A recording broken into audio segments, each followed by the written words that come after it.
In this video, we're gonna use Lightroom and I'm gonna show you how to edit to get this rich and moody look to your images. My name is Pi, and I'm one of the founders of Lynn and Jersa Photography and SLRLounge.com. We're teaming up with Adorama to bring you a new series of photography tutorials called Master Your Craft right here on Adorama TV. So let's dive in. What's up, friends? My name is Pi. Welcome to Adorama TV. It is wonderful being back here with y'all. This week, we're gonna be editing to create this beautiful, rich, and kind of warm cinematic look to our image. And I'm gonna walk you through the entire process. We're also gonna talk a little bit about how the image was shot, and then we're gonna go into editing it. We're kind of celebrating right now because we just released the mood pack with visual flow. So I'm essentially gonna give you the baseline look and that color engine that drives this look.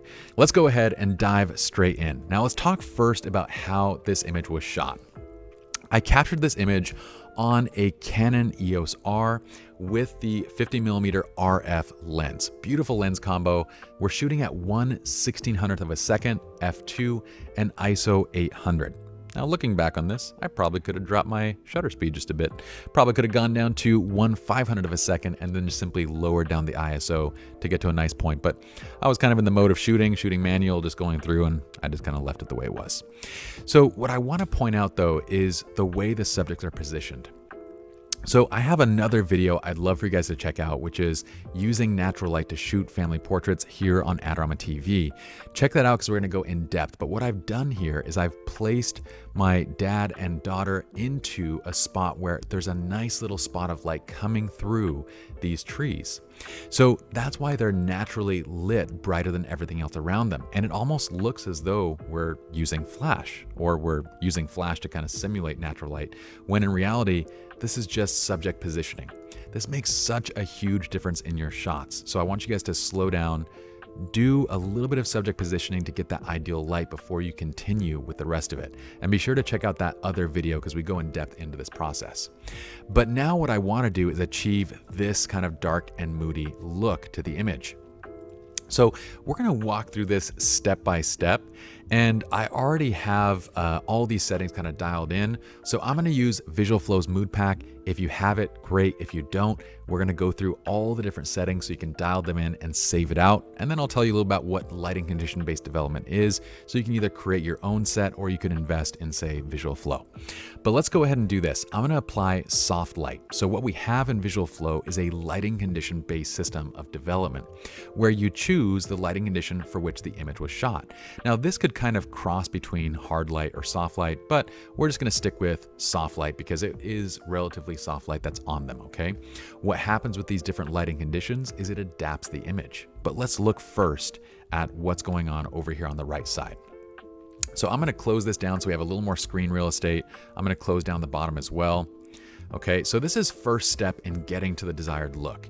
Most of the meat of this look is happening in the tone curve. I did a video for Adorama TV going in depth into mastering the tone curve. I'd love for you guys to check that out. There's a lot of things in there that I think a lot of people don't know. The tone curve is very powerful. And this, look at this. This is all the adjustment that's happening in just the tone curve. So if I look over here in the point curve, what's happening is we're creating a subtle S-shaped curve that is adding contrast to the image while pulling down on the highlights and raising on the blacks to create a matte look to the effect. We're also making adjustments in the parametric curve to smooth out what's going on in this curve. So we're essentially pulling the highlights down a bit, adjusting the lights, adding darks, and adding a bit of shadows to it, and refining the shape of that curve. Then as we go to reds and greens and blue channel, you can see we're making a subtle adjustment in the blue channel to reveal more of the warmth in the image by pulling down on the blues. We're making a little bit of adjustment on the greens to add a little bit of warmth back in. Reds stay pretty much neutral. So all of that adds up to a pretty dramatic change here. The next piece of this is back up in the base tones, okay? So we're adjusting highlights up. Why? Because I want points of highlight to actually be lifted out a little bit. I want the white point though to be dropped, blacks to be raised a little bit while shadows are dropped a bit. We're adding a little bit of clarity. This is your mid-tone contrast, reducing a bit of texture and adding a bit of dehaze to pull back a little bit of the background contrast for images that have more sky. It also adds a nice little bit of contrast to it as well. We're also going to add a bit of vibrance. But here's the thing, I usually save that vibrance adjustment for last because what I want to do is first tweak the existing colors and then add or remove color with kind of vibrance. So I can kind of say these are the colors that I want to stay in the image by adjusting the HSL. And then afterwards I can say I want to amplify those colors with vibrance or saturation. So here we're adjusting reds towards the orange side. We're pulling oranges towards the reds, yellows down towards the reds as well, greens towards the orange side. So we're kind of landing by adjusting the hues to this more cinematic warmth kind of look on the image, okay? We're taking the aquas over towards blues and blues over towards teals. These kind of blend the two colors together a little bit, and we're leaving purple and magenta alone. I'm pulling out a little bit of the saturation in the reds, the oranges, and yellows. This helps a lot for skin tone and making sure that those colors don't get a little bit too vibrant. We're also reducing greens quite a bit as well as all the other tones, again, to keep things more on the subtle side while leaving the warmth a little bit more rich in each image, okay? Luminance is being dropped in the reds, the oranges, and the yellows. This just lowers the overall brightness of those tones, as well as a little bit in the aquas, blues, and purples. We're also adding a little bit of split toning here. So a little bit of warmth goes into the highlights. We put a little bit of warmth into the shadows, two different color tones to kind of add this subtle, again, cinematic warmth to these shots. Okay, that's most of it. You guys can dial in your own detail or lens correction settings, but that's really the majority of it. We're also making some adjustments to camera calibration.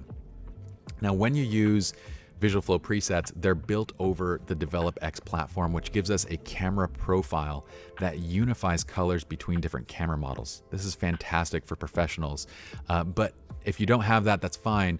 What I would do is just switch this over to Adobe Standard or Adobe Color, okay? Those will be fine for this. Okay, so now you have these baseline colors. This is where I would save out the preset. So you guys can save presets by simply going and pressing the plus right here and then choosing which settings you like to save out. Now, usually for my presets, I like to click check all, and then I'll uncheck exposure and white balance because those should be adjusted on a per image basis. I don't usually select graduated filters or radial filters. I also turn off the transform, and everything else I leave selected. So you guys can screenshot this and save this. This is kind of how I typically will save out presets for all of our visual flow type stuff. Now, what do we do from here? So the first thing that I love to do is from here, I'm gonna grab the radial burn, okay? Now, I've already positioned them in a spot where they're bright. So what this radial burn tool does, this is part of the Visual Flow retouching kit.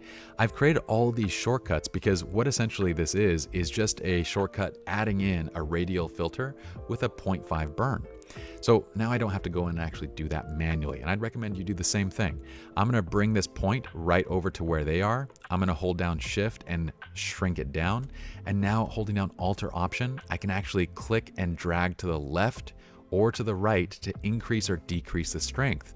Now, because they're already in the bright area of this frame, you end up with a very natural, beautiful, moody vignette to the image. And it looks absolutely awesome. I love the way it looks just with that simple adjustment. So we've shot this to make it very easy to do that, because if they weren't in that bright area of the frame, then such a strong vignette would look very awkward in the frame, right? But because it was shot this way, it looks very natural. From here, I might say, let's look at the temperature a little bit. I might cool it down a little bit, add a tiny bit more magentas to this. I like the way everything looks. I'm gonna add a little bit more highlights, pull up a little bit on the clarity, and bring the shadows up just a bit so I can see the shadows in her face a little bit more, and bring down the exposure a bit. Now, if I want to control just the shadow over her face, I can actually do this. So watch this. In the retouching toolkit of Visual Flow, I'm going to zoom in right here. And I have dad kind of giving daughter a pretend flower. It's actually, as you can see, just a stick, but it's really cute, a really cute moment. So what we're gonna do is go to Dodge Blacks. Now, you can do Dodge Shadows or Dodge Blacks. I think Dodge Shadows actually get us closer. But again, if you don't have the retouching toolkit, dial in these settings and save this out. Another little freebie. What this is gonna do is target just the shadow settings. So these are tested presets that we've done to basically target different tones on a body. And we've tested them against many, many images so that when you apply it, you're basically only adjusting just shadows. So I can change this to blacks and see which one gives me a better lift. And it looks like Dodge Shadows is giving me the best lift, and it's not affecting surrounding tones. So that looks really nice. Okay, that looks great. I love the way that this looks overall. Now let's take a look at where we started. So this, if I flip back, I believe one image, let's flip to right here. So this is that raw file, and this is now where we've edited to. And let's just see if everything is good. Yeah, I love it. I love the way that this looks, has this beautiful cinematic warmth to it. And it looks so interesting and different from that original file. Okay.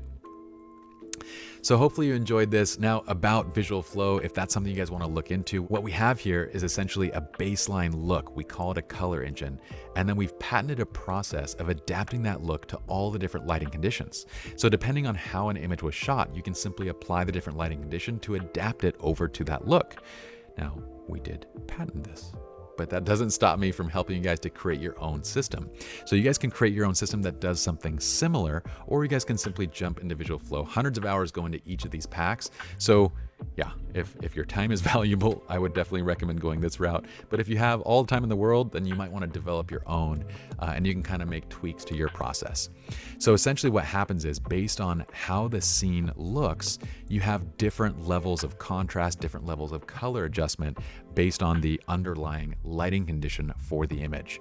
So that's kind of what we have over there. Feel free to look into that if you're interested. In the meantime, I hope you guys enjoyed this tutorial and this editing style. If you did, I'd love for you to thumbs up on the video. Comment below, let me know what you guys think about this video and editing style, or if you have questions for future videos. In the meantime, you guys can follow me at Born and Creative on TikTok, PyJersa on Instagram, and you can check out Visual Flow presets at vfpresets.com. Peace. See you guys later.